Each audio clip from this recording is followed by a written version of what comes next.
શહેરના જગતનાકા વિસ્તારમાં દારૂના નશામાં એક કાર ચાલકે એક પછી એક 3 વાહનોને અડફેટમાં લઈ હળબળો મચાવ્યો છે. સદનસીબે કોઈ જનહાનિ થઈ નથી, પરંતુ ઘટનામાં શહેરમાં નશા વાહન ચલાવતી વખતે સમસ્યા સામે ફરી એક સવાલ ઊભો કર્યો છે. સુરત શહેરમાં નશાખોર વાહન ચાલકોનો આતંક સતત વધી રહ્યો છે. શહેરના સરથાના જકાતનાકા વિસ્તારમાં દારૂના નશામાં એક કાર ચાલકે બેફામ રીતે વાહન ચલાવી અકસ્માતોની શ્રેણી સર્જી હતી.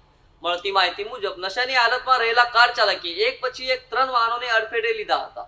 અકસ્માતના કારણે વિસ્તારમાં અફરાતફરીનો માહોલ સર્જાયો હતો. અકસ્માત બાદ સ્થાનિક લોકો મોટી સંખ્યામાં ઘટના સ્થળે એકત્ર થઈ ગયા હતા. સદનસીબે ઘટનામાં કોઈ જાનહાનિ થઈ ન હતી, પરંતુ કેટલાક વાહનોને ભારે નુકસાન પહોંચ્યું હોવાનું જાણવા મળે છે. સ્થાનિકોએ કાર ચાલકને રોકી પોલીસને ઘટનાની જાણ કરી હતી. ઘટનાની માહિતી મળતા જ પોલીસ તાત્કાલિક સ્થળ પર પહોંચી અને તેમને સમગ્ર મામલે તપાસ શરૂ કરી હતી. પ્રાથમિક તપાસમાં કાર ચાલક દારૂના નશામાં હોવાની આશંકા વ્યક્ત કરવામાં આવી રહી છે. પોલીસે કાર ચાલકની અટકાયત કરીને મેડિકલ તપાસ સહિતની કાર્યવાહી હાથ ધરી હતી. હાલ પોલીસે અકસ્માતનું ચોક્કસ કારણ અને ઘટનાની સંપૂર્ણ હકીકત જાણવા વધુ તપાસ શરૂ કરી છે. આ ઘટનાએ શહેરમાં નશામાં વાહન ચલાવવાની વધતી પ્રવૃત્તિ સામે ફરી એકવાર સવાલો ઊભા કર્યા છે.